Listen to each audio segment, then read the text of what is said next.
Today, I'm out here at the Millville Historic Site to hike through mining history related to Tombstone, and also to catch a glimpse of petroglyphs left behind by the native people who lived here before the arrival of settlers, soldiers, and miners during the westward expansion of the U.S. If you're visiting Tombstone, you probably know all about the silver mines that were dug in the Tombstone Hills in the late 1870s. The Tough Nut, Good Enough, and many more. These mines made some people rich, some people famous, and others infamous.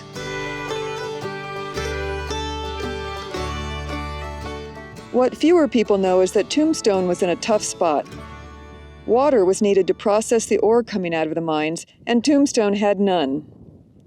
This meant that the ore had to be hauled to the nearest water, which was 8 miles west of the San Pedro River. Ore processing mills were built in various places along the river, including Contention to the north and Millville to the south, where I am today.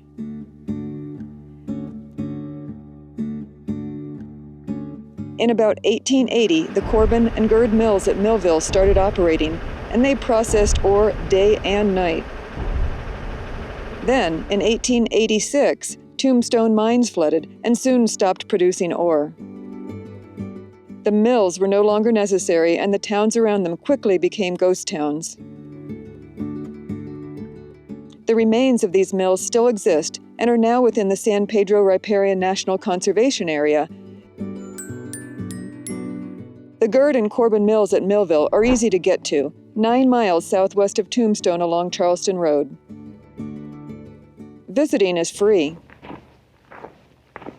The best way to see what's here is to follow the several marked trails, about 2 miles in all. What you might not expect is that there are 2 petroglyph sites, one very small, and then another larger area, that remind you that this was Apache territory for hundreds of years before miners arrived.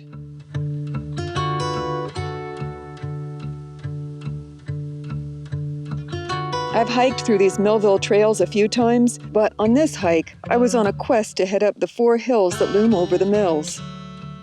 They don't have any special status in terms of how high they are. They're covered with rocks and small boulders. There's not a bit of shade, and there are plenty of spiny plants hoping to make you bleed. What looks nice and smooth from a distance is quite rocky, spiky, and thorny out here. But ever since a friend mentioned that he'd hiked up here a few years back, I've thought it would be an interesting hike on a cool day.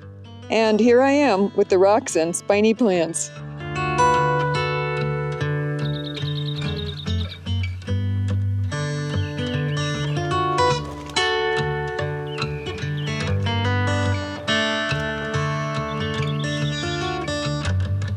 I am on hill number 3.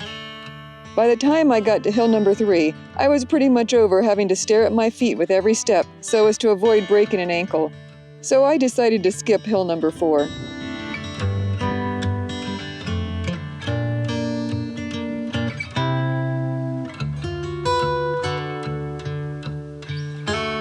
But at the last minute, I ended up deciding that since it's unlikely I'm never going to be on these hills again, I would come ahead up to hill number 4.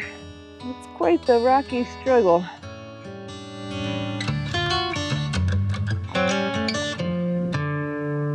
As I sat here, I got a bit sentimental, thinking of all the people who have lived in and traveled through this area over time. And then I pulled myself up and hiked down through the rocks on the last hill.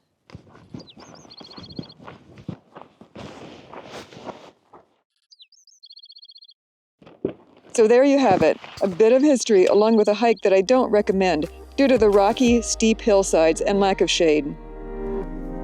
If you're looking for hikes with better conditions than this one, click one of the links at the end of this video, and I think you'll find one that suits you.